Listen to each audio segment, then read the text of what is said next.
మానికి జీవితాన్ని అంకితం చేసిన సమున్నత శిఖరం. ఉమ్మడి పాలమూరు జిల్లావాసి, ప్రజల కష్టాలను కల్లారా చూసిన నేత, ప్రజాభిమానాన్ని చూరగొని అంచెలంచెలుగా ఎదుగుతూ ప్రజా హృదయ సింహాసనాన్ని అధిష్ఠించిన మట్టి మనిషి. న్యాయం కోసం, ప్రజా సంక్షేమం కోసం పరితపిస్తున్న ప్రజారంజక పాలనా దక్షులు గౌరవనీయులు శ్రీ అనుముల రేవంత్ రెడ్డి గారికి జోగులాంబ గద్వాల జిల్లా ప్రజల తరపున స్వాగతం, సుస్వాగతం.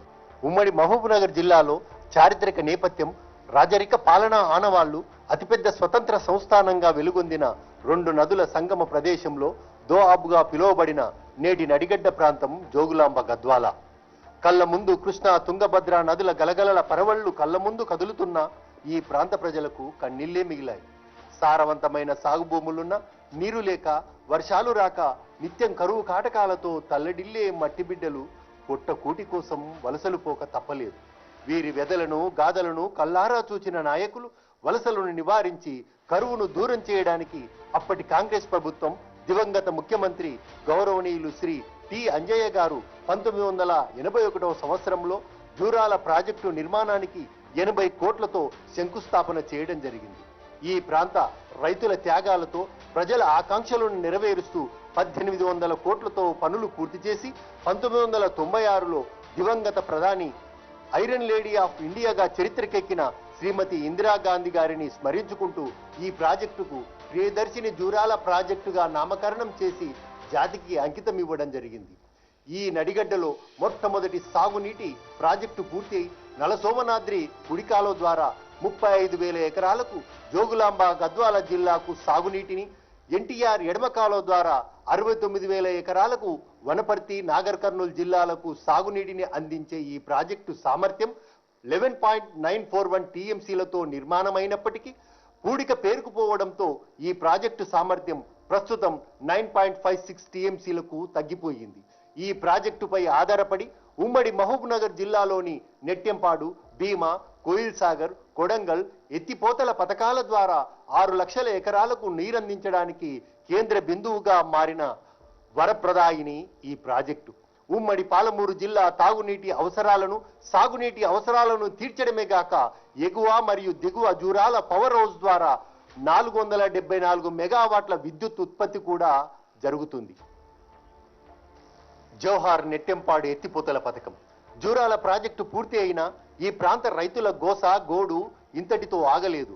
వలసల నివారణకు, రైతు కన్నీళ్లను తుడిచి పంట పొలాల్లో నీళ్లు పారించడానికి ఈ ప్రాంత ప్రజల ఆకాంక్షలకు అనుగుణంగా అప్పటి కాంగ్రెస్ ప్రభుత్వం జలయజ్ఞంలో భాగంగా దివంగత ముఖ్యమంత్రి గౌరవనీయులు శ్రీ వైఎస్ రాజశేఖర రెడ్డి గారు 1428 కోట్లతో 2 లక్షల ఎకరాలు సాగులోకి తెచ్చే విధంగా దివంగత ప్రధాని జవహర్ లాల్ నెహ్రూ గారిని స్మరించుకుంటూ 2004లో జవహర్ నెట్టెంపాడు ఎత్తిపోతల పథకాన్ని ప్రారంభించడం జరిగింది.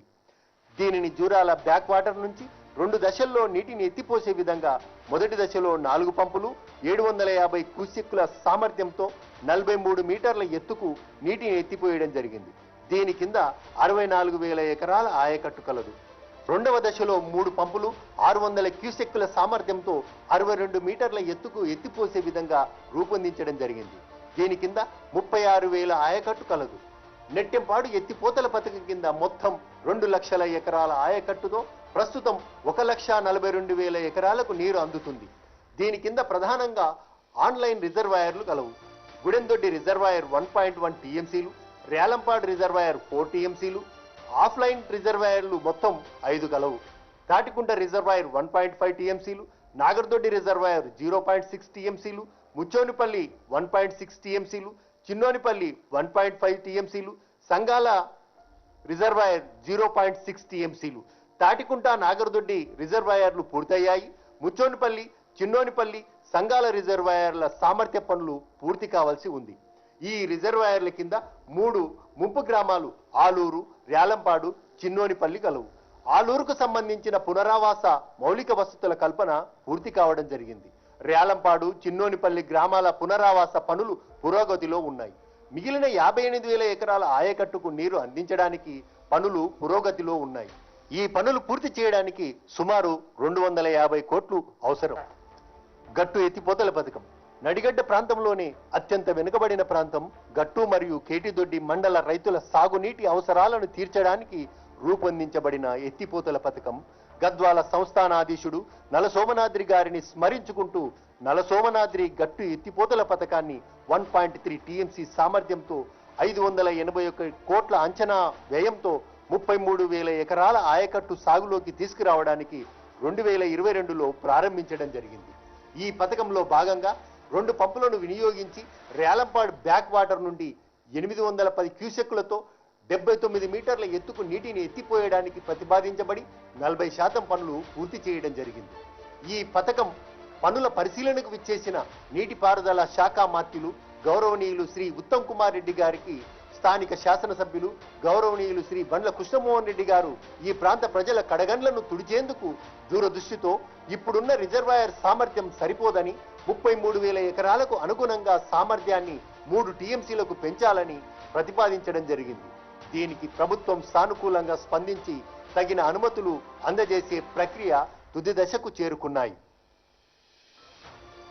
ముఖ్యమంత్రి రేవంత్ రెడ్డి గారి నాయకత్వంలో ఉన్న ప్రభుత్వంలో అందరం కూడా ఉమ్మడి మహబూబ్నగర్ జిల్లాలో ఇరిగేషన్ ప్రాజెక్ట్స్ కి హైయెస్ట్ ప్రయారిటీ ఇవ్వాలనే ఉద్దేశంతో ఎంత వీలైతే అంత పనులు పూర్తి చేయించాలనే ఉద్దేశంతో ముందుకు పోయి మరి ఏది సాధ్యమైతే అది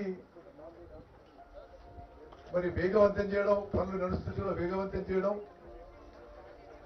కొత్త పనులకి మంజూరు ఇవ్వడానికి ఈరోజు ఉదయం నుంచి సాయంత్రం వరకు మరి సుమారు చాలా నియోజకవర్గాలు, చాలా కొత్త జిల్లాలు పర్యటించడం జరుగుతుంది. దాని భాగంగానే ఒకటి మీడియా మిత్రులకి మనం చేస్తున్నా, పాలమూరు రంగారెడ్డి స్కీమ్ కానీ, కల్వకుర్తి, నెట్టెంపాడు, భీమా, కోయిల్ సాగర్ పెండింగ్ ఉన్న స్కీమ్స్ కానీ, ఇక్కడ గట్టు స్కీమ్ కానీ, ఇవన్నీ చూచా తప్పకుండా ఈ టర్మ్ లో మా ప్రభుత్వం పూర్తి చేయడానికి కట్టుబడి చెప్పిన మనం. ఉమ్మడి రాష్ట్రంలో నిర్లక్ష్యానికి గురి అయిన జోగులాంబ గద్వాల జిల్లాలోని అత్యంత పురాతన నిజాం కాలం నాటి ప్రాజెక్ట్ రాజోలి బండ డైవర్షన్ స్కీమ్. దీని ఆయకట్టు 84,000 ఎకరాలు అలంపూర్ నియోజకవర్గంలో కలదు. దీనికి కర్ణాటక రాష్ట్రం నుండి నీరు అందుతుంది. సరైన సమయానికి నీరు అందక వెదలు పడుతున్న రైతుల కష్టాలు తీర్చడానికి 2018లో తుమ్మిళ్ల ఎత్తిపోతల పథకం నిర్మాణం చేయడం జరిగింది. మొదటి దశలో 5.5 మెగావాట్ల సామర్థ్యంతో 2 పంపులను వినియోగించి 660 క్యూసెక్కులను 45 మీటర్ల ఎత్తుకు నీటిని ఎత్తిపోసే విధంగా ఆర్డీఎస్ కాల్వకు అనుసంధానం చేయడం జరిగింది. దీని ద్వారా నీరందక అవస్థలు పడుతున్న 55,000 ఎకరాల ఆయకట్టు రైతులకు ఆయకట్టు స్థిరీకరణ జరిగింది. రెండవ దశలో భాగంగా రిజర్వాయర్లోని నీటి లభ్యత లేని సమయంలో రైతుల సాగునీటి సమస్యలను తీర్చడానికి 1 టీఎంసీ సామర్థ్యంతో 543 కోట్ల అంచనా వ్యయంతో మల్లమ్మకుంట రిజర్వాయర్ నిర్మాణం చేపట్టడానికి ప్రభుత్వం అనుమతులు మంజూరు చేసింది. దీని భూసేకరణ సమస్య కొలిక్కి వచ్చిన వెంటనే నిర్మాణం చేపట్టడం జరుగుతుంది.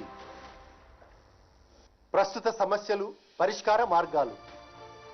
జూరాల ప్రాజెక్టు సామర్థ్యం ఉమ్మడి పాలమూరు జిల్లా రైతుల అవసరాలు తీర్చడానికి సరిపోవడం లేదు. వరద ప్రవాహం తగ్గిన వెంటనే నీటి లభ్యత లేని కారణంగా ఉమ్మడి మహబూబ్నగర్ జిల్లా రైతులు పంటలను కోల్పోయే పరిస్థితులు ఉన్నాయి. దీనికి పరిష్కారం వరద సమయంలో నీటిని తోడిపోసుకొని నిల్వ చేసుకోవడం ఒక్కటే పరిష్కార మార్గం. ఇప్పుడున్న వివిధ ప్రాజెక్టుల కింద ఉన్న నిల్వ సామర్థ్యం చాలా తక్కువ. దీనిని అధిగమించడానికి కొత్త రిజర్వాయర్లను నిర్మించడం లేదా ఉన్న రిజర్వాయర్ల సామర్థ్యాన్ని పెంచుకోవడం. కొత్త రిజర్వాయర్ల నిర్మాణానికి భూసేకరణ ప్రధాన సమస్య కాబట్టి ఈ పరిస్థితుల్లో ఉన్న రిజర్వాయర్ల నీటి సామర్థ్యం పెంచుకోవడమే మార్గం. గోరు చుట్టపై రోగడి పోటులా తగ్గుతున్న వరద ప్రవాహ రోజులతో పాటు ఎగువనున్న కర్ణాటక రాష్ట్ర ప్రాజెక్టుల నిల్వ సామర్థ్యం పెంపు వల్ల కృష్ణా పరివాహక ప్రాంత ఉమ్మడి పాలమూరు జిల్లా రైతులకు ప్రత్యామ్నాయ మార్గాలు చూపించకపోతే రైతుల గోడు చూడక తప్పదు. ఇట్టి పరిస్థితులను దృష్టిలో ఉంచుకొని గద్వాల శాసనసభ్యులు గౌరవనీయులు శ్రీ బండ్ల కృష్ణమోహన్ రెడ్డి గారు దార్శనికతతో పలుమార్లు ప్రభుత్వానికి విన్నవించడం జరిగింది. అదేవిధంగా అలంపూర్ గాని గద్వాల్ గాని మన రైతులు క్షేమంగా ఉంటారు. దయచేసి గుడ్డందోటి స్టేజ్ 1 గాని స్టేజ్ 2 రేలంపాడు గాని గట్టు ఎత్తిపోతల పథకం గాని మనకు అవకాశం ఉంది. ఈ అవకాశాన్ని మనకి బ్రిజెస్ ట్రిబ్యునల్ ప్రకారం కూడా ఒక 8 టీఎంసీ కృష్ణా నదిలో మళ్ళీ మిగులు జలాలు కూడా ఒక 10 టీఎంసీలు తీసుకునే అవకాశం ఉంది. దయచేసి ఈ విధంగా ఆలోచించాలని గౌరవ మంత్రివర్యులు గౌరవ